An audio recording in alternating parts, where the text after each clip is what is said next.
टोपियों का व्यापारी। एक बार एक टोपियों का व्यापारी अपनी टोपियां बेचने के लिए दूर किसी शहर की ओर जा रहा था। चलते चलते दोपहर हो गई। वह थक गया था।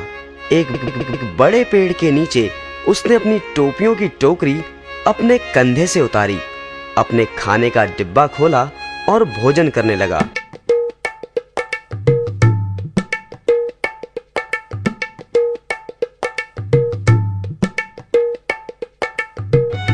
जल्दी तो कोई थी नहीं। उसने सोचा क्यों ना कुछ देर आराम कर लिया जाए। वह वहीं लेट गया और जल्दी ही गहरी नींद ने उसे घेर लिया।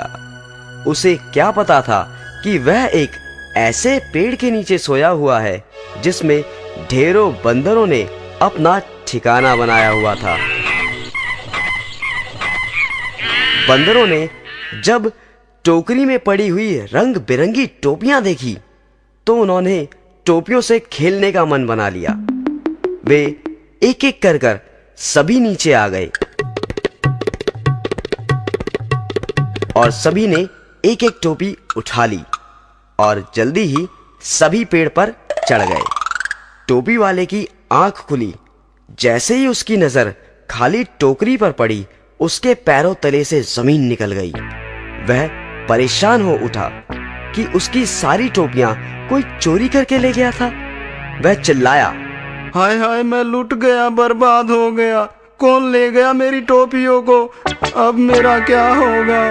परंतु जैसे ही उसकी नजर जरा ऊपर पेड़ की ओर उठी तो हैरान रह गया। उसकी सारी टोपियां तो बंदरों ने पहन रखी थी। उसने गुस्से से हाथों को ऊपर किया ताकि डर कर बंदर उसकी टोपियां नीचे फेंक दे, परंतु ऐसा कुछ ना हुआ। अपितु बंदर भी उसकी नकल कर उसे चिढ़ा रहे थे।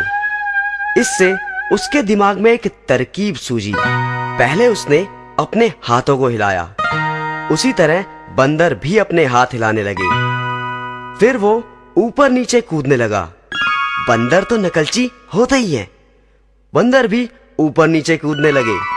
फिर उसने अपनी टोपी अपने सिर से उतारी और जोर से उसे जमीन पर फेंक दिया। फिर क्या था, सभी बंदरों ने उसकी नकल की और अपनी अपनी टोपी को उन्होंने भी जमीन पर पटक दिया। टोपी वाले ने अपनी सारी टोपियां इकट्ठी की और वापस अपनी टोकरी में डाल ली और फिर अपने रास्ते हो लिया। क्या समझे? संकट आने पर ठंडे दिमाग से सोचो और समस्या को सुलझाओ।